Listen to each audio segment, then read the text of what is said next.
Welcome to Mahalakshmi vlog channel. வாங்க அப்படியே வீடியோக்குள்ளே போகலாம். இன்றைக்கி சிம்பிளாக செவ்வாய்க்கிழமைப்பா, ஆனால் கொஞ்சம் லேட்டாகவே ஆயிடுச்சு. ஒரு 6:30 மணி இருக்கும். சாயங்காலம் ஒரு 6:30 மணிக்கு சரி குட்டியாக ஒரு பூஜை பண்ணிடலாம் முருகருக்கு அப்படி சொல்லிட்டு கோபுரத்துக்கு முன்னாடி பழைய கோலம் இருந்துச்சு. அதை தண்ணி ஊற்றி நல்லா அலசி விட்டுட்டு நம்ம புது கோலம் போட போகிறோம். சரிங்களா? மாக்கோலம் ரொம்ப நல்ல விசேஷமாக இருக்கும். எந்த தெய்வத்துக்கும் நம்ம இப்போ தெய்வங்களை வச்சு சாமி கும்பிடும்போது அவங்களுக்கு கீழே மாக்கோலம் போடுறது ரொம்ப ஒரு நல்ல வைப்ரேஷனாக இருக்கும் அப்படி சொல்லிட்டு நான் செடிக்கும் கொஞ்சம் தண்ணி ஊற்றிக்கிட்டேன். இது இந்த டேபிள் ரோஸ் சொல்லுவாங்கள்ல, அந்த செடி தான் வச்சுருக்கேன். ரொம்ப அழகாக இருக்குல்ல, ஒரு கோயில் மாதிரி. அப்புறம் வாங்க குட்டியாக ஒரு கோலம் போட்டுக்கலாம்னு சொல்லி ஸ்டார்ட் பண்ணியாச்சு. மாக்கோலம் நான் பச்சரிசி வாங்கிட்டு வந்தோம்ல, பச்சரிசி சும்மா தான் இருக்கும். அதில் கொஞ்சம் எடுத்து ஒரு 1/4 கிலோ எடுத்து ஊற வச்சு அரைச்சி வச்சுக்கிட்டேன். அரைச்சி அப்படியே ஃப்ரிட்ஜில் வச்சுட்டோம்னு வச்சுக்கோங்களேன். ஃப்ரீசரில் வச்சிட்டோம்னா நல்லா கட்டியாக ஆயிரும். நான் சரி ஓம் கோலம் போடலாம் அப்படின்னு நினச்சேன். அது இடம் பத்த மாட்டேன்ட்டுச்சு. குட்டியாக இருக்கா அந்த டைல்ஸு. எனக்கு டைல்ஸாக கடப்பக்கல் ரொம்ப பிடிக்கும். அதனால் சரி இந்த கடப்பக்கல்லையே கோலம் போடலாம் அப்படி சொல்லிட்டு புது வீடு கட்டிகிட்டு இருந்தாங்க. அங்கே கட் பண்ண பீஸ் இருக்கும்ல, அவங்ககிட்ட கேட்டு நான் சின்ன கடப்பக்கல்லை எடுத்துகிட்டு வந்தேன்.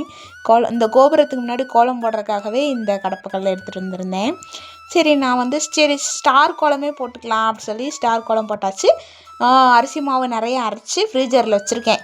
சரிங்களா? நாளைக்கு கட்டி ஆனப்புறம் உங்களுக்கு காட்டுறேன். அது ஷாப்பீஸ் மாதிரி நம்ம கொஞ்சம் கொஞ்சம் வேணுங்கிறப்போ உடச்சி இந்த மாதிரி கோலம் போட யூஸ் பண்ணிக்கலாம். அப்புறம் அப்படியே ஒரு குட்டியாக ஒரு அழகான ஒரு தாமரை போட ஆரம்பித்தாச்சு. என்னதான் மாடல் கோலம் போடணும்னு நினச்சாலும் அந்த மனசு இந்த தாமரையை தவிர வேறு எந்த கோலமும் பூஜைக்கு இந்த தாமரை தான் எனக்கு வரைய வருது.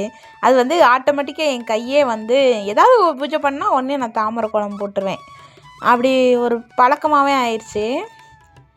அப்புறம் அப்படியே அழகாக ஒரு தாமரை வரைஞ்சாச்சு பாருங்கள். ரொம்ப அழகாக இருந்தது.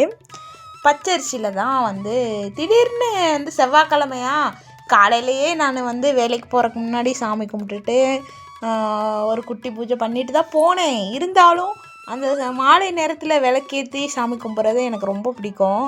அதுவும் அந்த 6:30 மணிக்கு மேலே அந்த நேரத்தில் ஒரு 7 to 8 அந்த மணிக்குள்ளெல்லாம் பூஜை பண்ணால் ரொம்ப விசேஷமாக இருக்கும். சரிங்களா? அப்படிங்கும்போது எனக்கு பிடிச்ச கோபுரம் ரொம்ப அழகாக இருக்காங்கள்ல, கோபுரம் எனக்கு ரொம்ப பிடிக்கும். அப்புறம் சரி கோபுரத்துக்குள்ளே விளக்கேற்றலாம் அப்படின்னு நினச்சி உள்ளே ஒரு அகல் விளக்கு இருக்குது. ஆனால் அதுக்கு எண்ணெய் ஊற்றுறது கொஞ்சம் கஷ்டம். இந்த பேனாக்கு இங்கு ஊற்றுவாங்களே, அது பேர் என்ன? அதுக்கு பேர் கூட எனக்கு தெரியாமல் மறந்து போச்சு. இங்கு ஃப்ளவரா அப்படி சொல்லுவாங்கள்ல, அதை வச்சு தான் அந்த அகல் விளக்கில் எண்ணெய் ஊற்ற முடியும். அது எங்கே வச்சேன்னு தெரியல. வாங்கி வச்சுருக்கேன், அது எங்கே வச்சேன்னு தெரியல. அதனால் ஒரு குட்டி கோலம் அப்படியே வரைய ஆரம்பித்தாச்சு. என் பையன், மகா நீ வீடியோ எடுக்கும் போது அப்படியே இந்த கலர் மீன் என்னோடய ஃபிஷ் டேங்க்கையும் வீடியோ எடு மகான்னு சொல்லிகிட்டு இருந்தான். கண்டிப்பாக வீடியோவில் காட்டிடலாம் நம்ம சேனலில் அப்படின்னு சொல்லிட்டு அப்படியே அழகாக எல்லாம் வரைய ஆரம்பித்தாச்சு. நம்ம சேனல் பிடிச்சா மறக்காமல் ஒரு லைக் அண்ட் சப்ஸ்கிரைப் பண்ணி வச்சுக்கோங்கப்பா. நிறைய நண்பர்கள் வீடியோ பார்க்குறீங்க, யாருமே ஒரு லைக்கு கூட கொடுக்க மாட்டேங்கிறீங்க. வீடியோ போடுற இன்ட்ரெஸ்ட்டே போயிடும் போல். எனக்கு சேனலே இருக்கட்டுமா வேண்டாமான்னு யோசிச்சுட்ருக்கேன். இல்லை எல்லா வீடியோவும் டெலீட் பண்ணிடலாமான்னு யோசிச்சுட்ருக்கேன். யாருமே லைக்கும் கொடுக்க மாட்டேங்கிறீங்க, சப்ஸ்கிரைபும் பண்ண மாட்டேங்கிறீங்க. சேனல் ஆரம்பித்து 14 பேர் தான் 14 நண்பர்கள் தான் இருக்கிறீங்க. ஏதோ அந்த 14 நண்பர்களாவது எனக்கு வந்திருக்காங்களே அப்படின்னு நான் சந்தோஷப்பட்டுக்கிறேன். ஆனால் 14 சீக்கிரத்தில் 14,000 பேர் ஆகணும். போன சேனலில் 18,000 நண்பர்கள் இருந்தீங்க. அப்புறம் முருகர் எடுத்து வச்சாச்சு, குட்டி முருகர். ஏன்னா முதல்ல முருகர் சிலைன்னு வாங்கின சிலை என்னன்னு கேட்டிங்கன்னா இந்த சிலை தான். நானும் என் தங்கச்சியும் ஒரே மாதிரி பழனி கோயில் போயிருந்தப்போ பழனியிலேருந்து வாங்கிட்டு இருந்த முருகர், ராசியான முருகர். சரிங்களா? இவங்க வந்ததுக்கப்புறம் தான் என் வாழ்க்கையில் நிறையா மாற்றங்கள் நடந்தது. அதனால் எனக்கு பிடிச்ச சிலை முருகர். பழனியிலேருந்து வாங்கிட்டு வந்தனால நான் பழனி ஆண்டவராக தான் இவரை எப்பயுமே நினைப்பேன். சரிங்களா? அப்புறம் வந்து சந்தையில் வந்து ரோஜாப்பூ வாங்கிட்டு வந்திருந்தேன். சரி ரோஜாப்பூ இதழ்கள் போட்டு அப்படியே வந்து பிரசாதம் வந்து கல்கண்டும் கொஞ்சம் தண்ணீரும் வச்சுருங்க சரிங்களா. அப்புறம் வந்து என் பையனை வந்து சாக்லேட் வாங்கிட்டு வர சொல்லியிருக்கிறேன் சரிங்களா. அப்படியே கீழேயும் வந்து ரோஜாப்பூ இதழ்கள் வந்து தூவிக்கலாம். அப்படியே வந்து கோபுரத்துக்கும் வந்து ரோஜாப்பூ வச்சுக்கலாம். ரோஜாப்பூ இந்த கதையை கேட்டிங்கன்னா, ரோஜாப்பூ சந்தையில் வாங்கினா சந்தையில் பூவில் கூட ஏமாற்றம் பண்ணுறாங்கப்பா. கவருக்குள்ளே பார்த்தா பாதி பழைய பூ வச்சுருக்குறாங்க, பாதி புது பூ வச்சுருக்குறாங்க. அப்புறம் என் பையன் சாக்லேட் வாங்கிட்டு வந்தோன்னே சாக்லேட்டையும் வச்சு சாமி கும்பிட்டாச்சு. ஒரு குட்டி தீபம் வந்து விளக்கவும் வச்சுக்கலாம். இது மாதிரி குட்டியாக ஒரு சிம்பிளான பூஜை சரிங்களா. நிறையா பழங்கள் வச்சு அப்படி தான் சாமி கும்பிடலாம் இல்லை, இந்த மாதிரி சிம்பிளாகவும் சாமி கும்பிடலாம். நமக்கு வந்து கடவுள் அருள் கண்டிப்பாக தருவாங்க.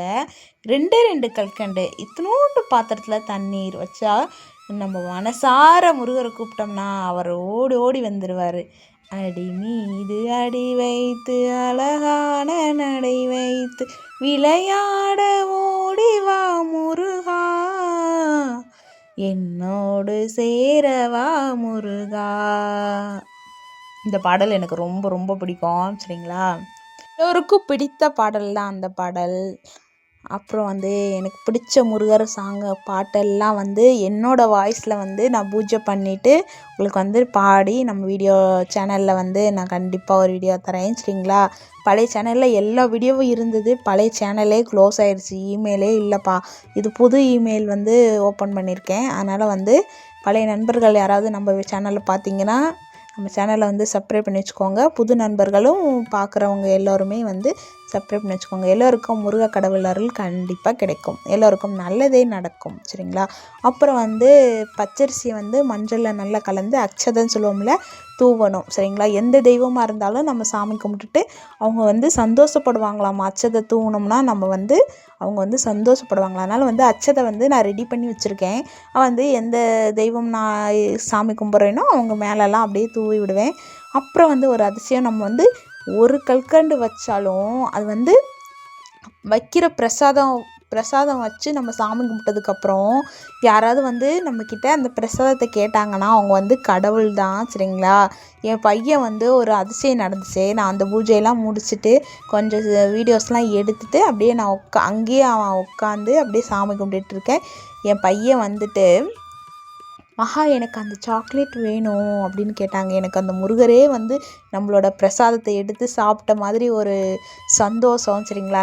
நம்ம வைக்கிற பிரசாதத்தை இப்போ வந்து நான் டெய்லியுமே வந்து பூஜை அறையில் வந்து கல்கண்டு ஏதோ ஒன்று, ஒரு நாளைக்கு பால்கோவா, ஒரு நாளைக்கு ஏதோ ஒன்று ஒரு 5 ரூபாக்குள்ளேன்னு வைங்களேன் அப்படின்னு வாங்கி வச்சு தான் சாமி கும்பிடுவேன். நான் வச்சுட்டு சாமி கும்பிட்டுட்டு நான் வேலைக்கு போயிட்டு வரும்போது அந்த தட்டு காலியாக இருக்கும். அப்படிங்கும்போது எனக்கு ஒரு சந்தோஷமாக இருக்கும். எங்கே போச்சு பிரசாதம் பசங்க எடுத்து சாப்பிடுவாங்க சரிங்களா. இந்த மாதிரி நம்ம வந்து கடவுள் வந்து சாப்பிட மாட்டாங்க. இந்த மாதிரி குழந்தைங்க வடிவில் வந்து தான் வந்து பிரசாதம் எதுனாலும் சாப்பிடுவாங்க. அது மாதிரி நம்ம ஏதாவது பூஜைக்கு பிரசாதம் எல்லாம் வச்சு முடித்து சாமி கும்பிட்டதுக்கப்புறம் நம்ம வீட்டுக்கு யாராவது கெஸ்ட்டு வந்தாங்கன்னா அந்த பிரசாதத்தை எடுத்து நான் ஒரு ஸ்பூன் எடுத்து கண்டிப்பாக கொடுப்பேன். ஒரு பாயாசம், கேசரி ஏதோ ஒன்று பண்ணி சாமி கும்பிடும்போது எங்கள் வீட்டுக்கு அந்த மாதிரி எல்லோரும் வந்திருக்காங்கப்பா. ஒரு அக்கா வருவாங்க. லட்சுமி பூஜைன்ற வெள்ளிக்கிழமை லட்சுமி பூஜை பண்ணிவிட்டு நான் வந்து அன்றைக்கி வந்து பண்ணியிருந்தேன். லட்சுமி பூஜை பண்ணிவிட்டு பாயாசம் செஞ்சுருந்தேன். அப்போது நினச்சி லட்சுமி அம்மன் வந்து இன்றைக்கி வந்து லட்சுமி அம்மனுக்கு நம்ம பாயாசம் வச்சு வந்து நம்ம வந்து சாமி கும்பிட்ருக்கோம். யாராவது வந்தாங்கன்னா இந்த பாயாசம் கொடுக்கணும் அப்படின்னு நினைக்கும் போது கண்டிப்பாக ஒரு அக்கா வந்து மகான்னு சொல்லி என் ஃப்ரெண்டு தான் மகா அடிச்சளவும் எனக்கு ரொம்ப சந்தோஷமாக இருக்கும். நம்ம வெள்ளி செவ்வாயில் வந்து சாமி கும்பிட்டுட்டு இருக்கும்போது எந்த லேடிஸ் வந்து சுமங்கலி அப்படியே நம்ம வீட்டுக்கு வராங்களோ அவங்களாம் வந்து லட்சுமி சரிங்களா.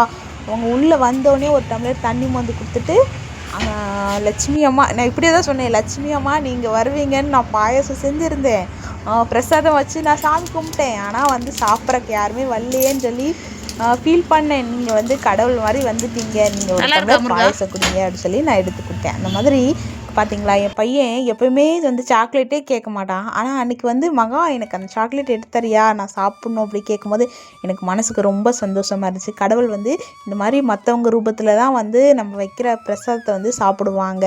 அப்படி இல்லைன்னா பூஜைறையில் கட்டெரும்பு இருக்குங்கள, கட்டெரும்பு வந்து நம்ம வைக்கிற பிரசாதத்தை சாப்பிடுவாங்க. அதெல்லாம் வந்து தெய்வ சக்தி இருக்கிறாங்கன்னு சொல்லி ரொம்ப நல்ல விஷயம். அடுத்தடுத்த வீடியோவில் நிறைய பேசலாம் சரிங்களா. வீடியோ பிடிச்சா லைக் பிடிச்சா மறக்காமல் லைக் அண்ட் சப்ஸ்கிரைப் பண்ணி வச்சுக்கோங்க. வாழ்க வளமுடன்.